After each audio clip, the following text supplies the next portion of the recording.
30 থেকে 35,000 টাকা বাজেটের মধ্যে যদি আপনি ফোন কেনার চিন্তা ভাবনা করে থাকেন তাহলে এই ভিডিওটা আপনার জন্য। সো ফোনগুলো সম্পর্কে জানার আগে ভিডিওটাতে একটা লাইক দিয়ে চ্যানেলটা এখনই সাবস্ক্রাইব করে ফেলুন। আমাদের লিস্টে থাকা 3 নম্বর ফোনটি হচ্ছে Redmi Turbo 4 Pro। ফোনটিতে দেওয়া হয়েছে 6.78 ইঞ্চির AMOLED ডিসপ্লে। পারফরম্যান্সের দিক থেকে এই ফোনটিতে ব্যবহার করা হয়েছে Snapdragon 8 Gen 4 প্রসেসর। ব্যাটারিতে রয়েছে 7550 mAh এর বড় ব্যাটারি এবং ফোনটা চার্জ করার জন্য দেওয়া হয়েছে 90 ওয়াট ফাস্ট চার্জিং সাপোর্ট।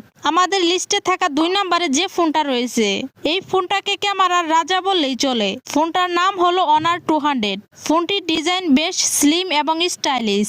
আর হ্যাঁ, এই ফোনটাতে কিন্তু ক্যামেরাতে বাজিমাত করা হয়েছে 50 মেগাপিক্সেল মেইন ক্যামেরা সেন্সর এবং 50 মেগাপিক্সেল টেলিফোটো লেন্স রয়েছে, সাথে 12 মেগাপিক্সেল আল্ট্রা ওয়াইড সেন্সর। ব্যাটারির দিকে থাকছে 5200 mAh এর বড় ব্যাটারি এবং 100 watt fast charging support.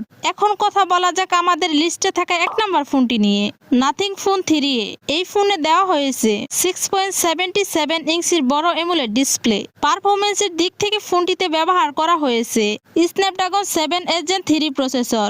Battery হিসেবে ফোনটাতে থাকছে 5000 mAh এর ব্যাটারি এবং 50 ওয়াট ফাস্ট চার্জিং সাপোর্ট। এই 3টা ফোনের মধ্যে আপনার কাছে কোন ফোনটা সবচেয়ে বেশি ভালো লেগেছে কমেন্টে জানাতে পারেন। আর হ্যাঁ, প্রতিনিয়ত এরকম নতুন নতুন ফোনের রিভিউ ভিডিও পেতে আমাদেরকে ফলো করতে পারেন।